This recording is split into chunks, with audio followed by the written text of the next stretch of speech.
Hey everyone, today's video is sponsored by Ekster. Ekster provides innovative ways to improve how you carry around your everyday items. They do this through trackable wallets to keep all your valuables as safe and secure as possible. All of their wallets feature RFID protection and are made with real genuine leather. Compared to this regular wallet I have here, you can see just how much thinner the Ekster wallets are. It's also super easy to access your cards. Just click this little tab at the bottom and your cards pop right out. As mentioned before, they're also completely trackable worldwide through this solar panel. So all you gotta do is leave it out in the sun for about 2 hours, and that'll give it a full 3 months of charge time. All you gotta do to track it is simply download the Chipolo app on your phone, create an account, link your wallet, and then bam, you're all set. They're also voice activated and will work with Google Home, Siri, and even Alexa. Pick yourself up an Ekster wallet today by using my affiliate link in the description, which will give you a 5% off discount on top of their already 15% off summer sale that they're running right now. Once again, go to my affiliate link in the description down below to grab yourself an Ekster wallet today.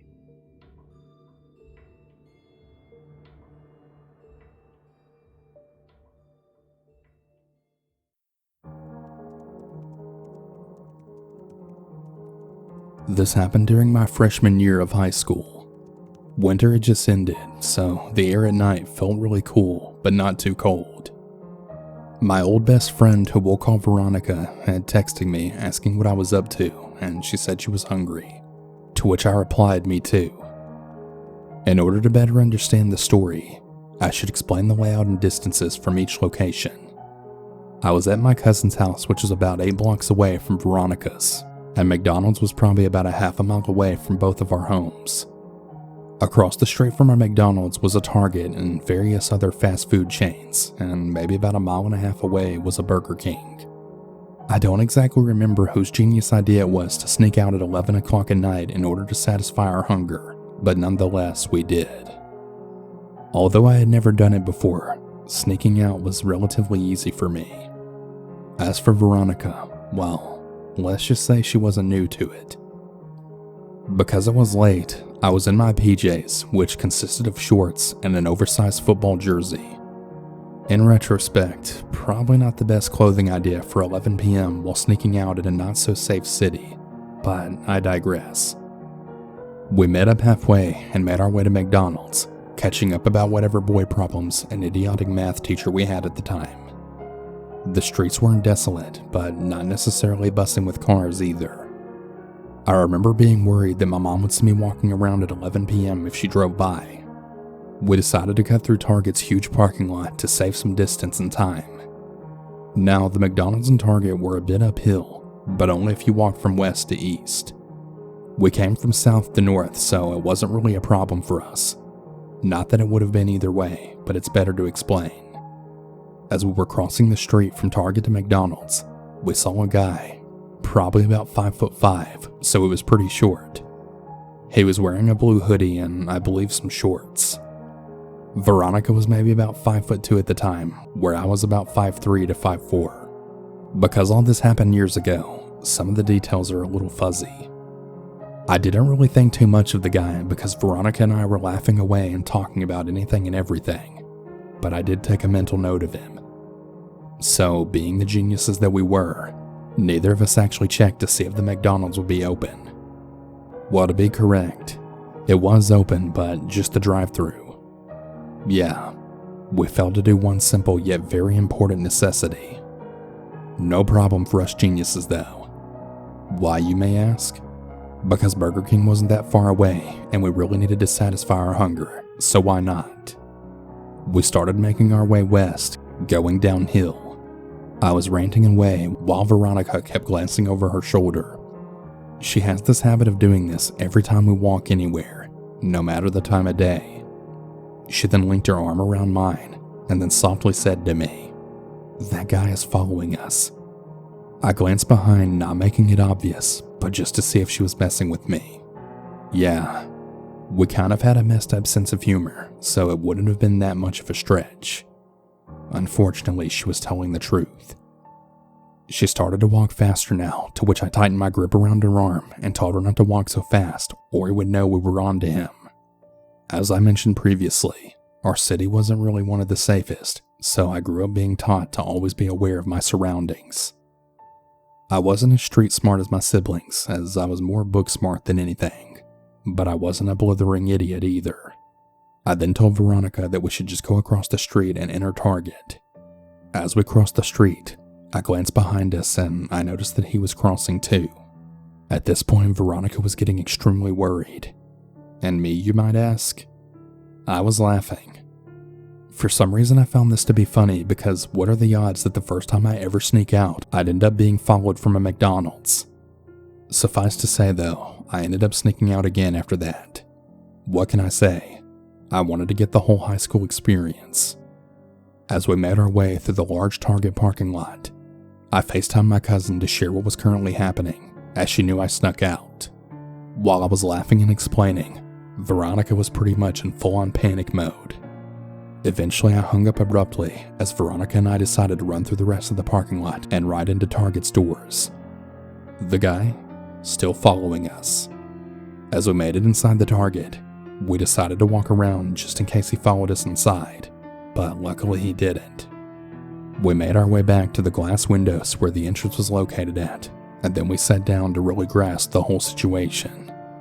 Veronica said she saw the guy walk past Target in the same direction we had originally came from. Behind Target is a park, which I always walk past in order to get home. I decided to call my older brother and asked what to do. He told me to call my cousin and then tell her to walk and then meet us at Target. I texted her instead, and I told her to bring her giant of a boyfriend who happened to be spending the night. She said that she would meet us by the front. Veronica was really relieved, but I still didn't really care about it at all. A few minutes pass, and a guy walks in Target and makes his way over to Veronica and me. I don't remember exactly, but I think he was Caucasian and maybe about 5'7". He explained that he was in the McDonald's drive-thru when he noticed us walk away, and the guy following from behind. He said that he saw us cross over into Target as well as the guy, and that he wanted to make sure we were safe. We explained our side of the story and then reassured him that we were in fact okay. He told us we shouldn't be out this late and that we should really call our family to pick us up. We said that we had family on the way and then thanked him for looking out for us, to which he told us to stay safe. I think hearing him witness the whole thing really made it feel real to me, because that's kind of when reality hit me. My cousin ended up coming with her boyfriend and dad in the car, so yeah, we got busted. But I didn't get in trouble because, well, they were my cousins, and I was kind of a goody two-shoes. Not to mention the fact that my mom probably would have been really mad at my cousins for not noticing I snuck out under their supervision. Veronica came to my cousin's house with me, where we just talked about what happened. I even FaceTimed one of our senior friends and told him about it too. Veronica and I no longer talk due to other reasons that didn't happen until years later. But during the rest of our friendship, we'd always recount that story and laugh about it. But it really is scary how easily something bad could have happened if we had only continued our journey to Burger King. And the realization that another person witnessed it made it all too real for me. I've been followed a few more times after this event, and it's really given me some extreme anxiety. I think it's pretty damn safe to say that I won't be walking alone anymore. Hell no.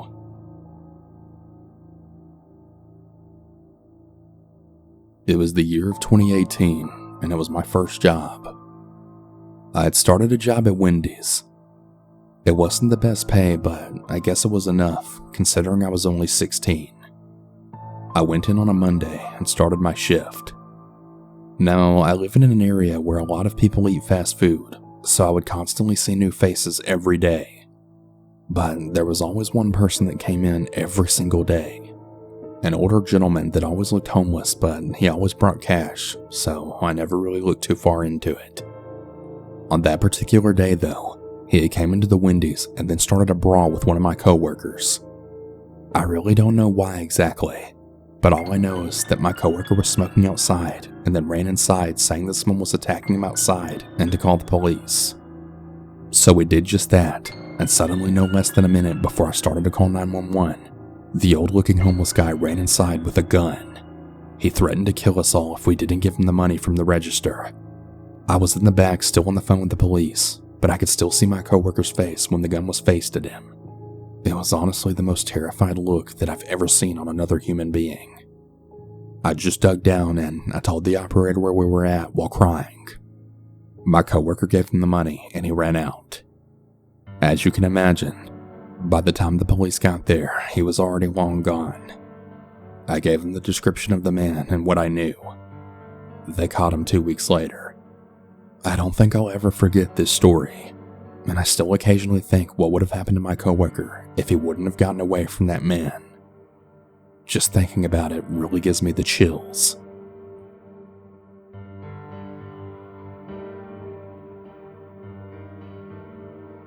Hey everyone, I need to take a small break from the stories to thank today's sponsor, Paint Your Life, for sponsoring today's episode. When I very first heard about paintyourlife.com, I thought it was an incredible idea, especially if maybe you've lost a loved one or even the family pet that you've all grown to love over the years. Paint Your Life allows you to have the most cherished photos brought to life in a really beautiful and majestic painting. If you want to give a truly personal and meaningful gift, definitely try paintyourlife.com. Get a professional and hand-painted portrait created from any photo at a truly affordable price. Their user-friendly platform lets you order a custom-made hand-painted portrait in less than 5 minutes. I've tried the service myself, and I was blown away by how vibrant and beautiful the painting came out, and I'll definitely be getting more. At paintyourlife.com, there's no risk. If you don't love the final painting, your money is refunded guaranteed. And right now is a limited time offer. Get 20% off your painting. That's right, 20% off and free shipping. To get this special offer, text the word table to 64,000. That's table to 64,000. Text table to 64,000. Paint your life.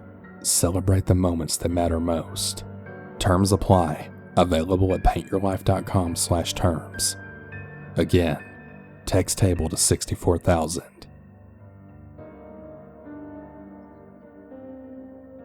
For some background info, I just turned 16, and my 2 friends Ashley and Sarah, my parents and little brother and I all went to Toronto for my birthday. We rented a hotel for the night, went swimming and went to the mall, and it was all really fun. But now, on to the story. The night after we came back from the mall, we went into our hotel room, took showers, and we were all just hanging out there. It was around 11 p.m. and we were all really bored. I knocked on the door separating me and my friend's hotel room and my mom, dad, and brother's room to ask if me and my friends can walk around Toronto because we had nothing to do. My mom said yes, so as me and my friends were about to leave, my little brother asked if he could come too because he was also bored. I said sure, so my parents ended up coming as well because they had to watch my brother. So now we're all on the streets of Toronto, my parents and brother a few meters ahead of us, while me and my friends were a few meters behind, just laughing and talking.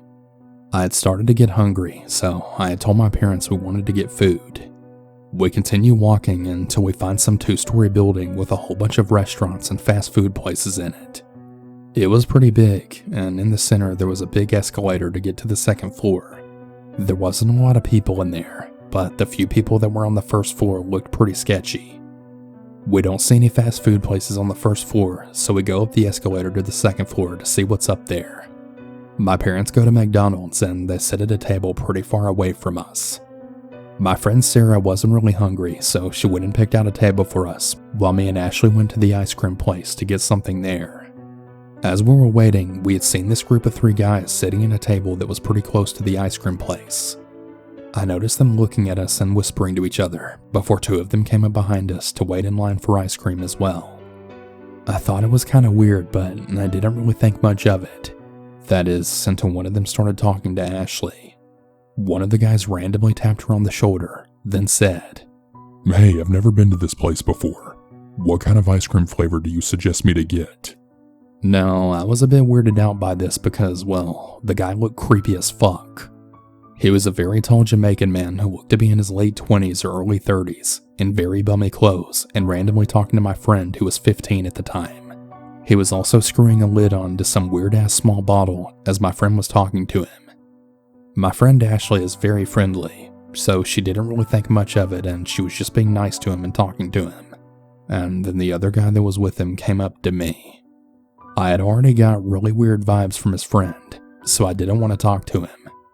The guy who came up to me was also a very tall Jamaican man, and he was wearing a white trench coat and a hat. He then says to me, "Wow, you look really exotic. What's your ethnicity? I gotta know." I was super weirded out by this and a bit uncomfortable, but I just laughed and said thanks and told him my ethnicity. After that, he then says to me, "Wow, that's a really beautiful mix. You're a very beautiful girl. Can I please get your number?" There was no way in hell I was giving this 30-year-old looking man my number. I told him right away no, but he just kept begging for it, saying he just wants to text me and talk. I told him I don't give my number out to strangers, but as I kept saying no to this man, I noticed the third guy that was sitting at their table then get up. He was yet another very tall Jamaican man in a beanie, and he had a briefcase with him. I saw him make dead eye contact with me as he got up, walked to the escalator, and then went down to the first floor. I was about to walk away from this man because this whole situation was just really freaking me out, until the other guy who was talking to my friend Ashley then came up to me and then said, "So, hey, I got your friend's Snapchat, and I was wondering if I can get yours too." I told him no, that I don't give my Snapchat to strangers. He then kind of laughed at me and just said okay. Then this next question got me really scared. The man that was talking to Ashley then said to me, "So, are you two here all alone, or are your parents here?" I didn't even know what to say at that point. My mind just kind of went blank and I froze. But my friend responded for me, saying that my parents are over by the McDonald's and that our other friend is at the table close by. The two guys looked over at our other friend and then waved at her. Sarah had seen the two guys do that, then looked at me. I think she could tell I was uncomfortable. But right as Sarah was about to come up to us and get us out of this situation, my parents went up to her and they told her they were going back to the hotel room and that we can just walk back since the hotel was only about a 10-minute walk away from the place we were at, so my mom thought it would be fine. Sarah said okay, and my parents and brother made their way to the escalator. Sarah then came up to us and those two strange men and then said, "Hey, is everything good over here?" "Yeah, all good. We're just now leaving," I said back. Then the guy in the white trench coat then looks at me and says, "Oh, okay. Bye, beautiful." I don't even look at him. Sarah, Ashley, and I just walked back to our table. I didn't feel like staying there anymore and told the girls we should go because I was really uncomfortable. So we start making our way to the escalator, but then we see those same two guys from the ice cream place following us. This is when panic mode then hits me. My parents are gone now, and it's just us 16-year-old girls in this random building with barely any people in it because it was so late. I tell Ashley right away that those same two guys are following us, and she starts to panic too. We go down the escalator, and they do the same. There's only two other people on the escalator separating us from those scary men. Then as we get to the bottom, thank God, I see my parents and brother waiting in the Starbucks line right next to the exit. Me and my friends run up to my mom to go and tell her that those strange men were following us.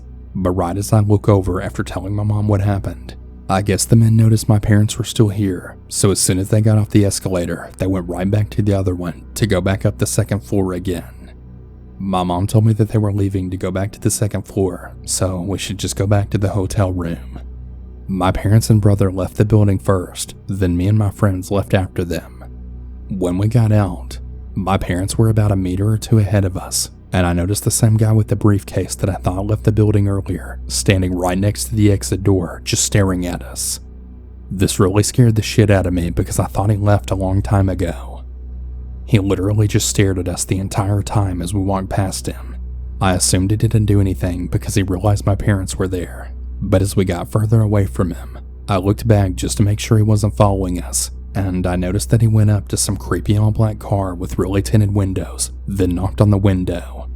Then the guy in the driver's seat rolled down the window, and the man with the briefcase whispered something to him, and then he left the car and went right back to the building that we left from, and the car drove away. This really scared the shit out of me because if my parents weren't there, I don't even know what could have happened to us, but it for sure wouldn't have been good. I don't know what those men wanted to do with us or why the men in the briefcase went up to that car, but I don't want to know. We got back to our hotel rooms, and my friend Ashley started crying because it all hit her at once what just happened. Sarah and I tried to calm her down, and then I asked her, "Did any of those guys ask for your number or Snapchat?" Then she told me, "Yeah, I gave them my Snapchat because I was really scared to say no." That's when it then hit her that she has her location on for Snapchat. I told her to go turn it off immediately just in case, but when she went to turn it off, it showed one of the guys' Bitmoji was right next to hers, which meant that he was at or near our hotel right now. She turned it off right after that and then blocked him. Nothing else happened that night, thank God. I'm really glad my parents came with us to the food place, and thank God they didn't leave the building just yet, because who knows what would have happened to us if we were alone. So everyone listening to this, please be safe out there, and especially at night.